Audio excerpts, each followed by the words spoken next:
تم ایک لاٹھی مارو گے ہم 10 ماریں گے. پختونخوا کے لوگوں سن لو، تمام قبائل کے لوگ ہماری پارٹی میں ہیں.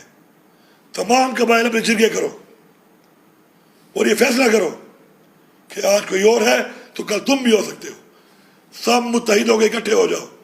اس کے بعد ہم اگر جائیں گے اور کوئی یہ سمجھتا ہے کہ پنجاب ہمارا ہے، اور کوئی یہ سمجھتا ہے پنجاب کی عوام ہمارے ساتھ ہے، کوئی یہ سمجھتا ہے کہ وہ ہمیں مارے گا تو پھر مرنے کے لیے تیار رہے.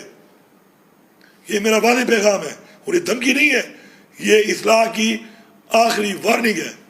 میں اعلان کر رہا ہوں یہاں پر پاکستان کے تمام اداروں کو کہ اگر آپ اپنی قوم کی آواز نہیں سن سکتے، اپنی قوم کی رائے کی عزت نہیں کر سکتے تو سائڈ پہ ہو جائیں.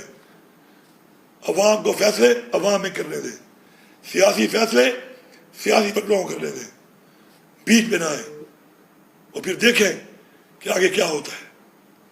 میں باقاعدہ طور پہ آج انقلاب کا اعلان کر رہا ہوں، کیونکہ انقلاب کے علاوہ اس وقت ہمارے پاس کوئی اور حل نہیں ہے. اس وقت پامالی کے بعد، چادر اور چاردیواری کی پامالی کے بعد اپنا زر ثابت کر دیا ہم نے. اب بس ہو گئی ہے. کوئی گولی چلائے گا تو گولی کھائے گا. پھر دیکھ لیں گے. اللہ نے ایک زندگی دی ہے، اس کے ہاتھ میں ہے. کسی کتنی لکھی ہے وہ فیصلہ اس نے کرنا ہے. آپ سب کا بہت شکریہ.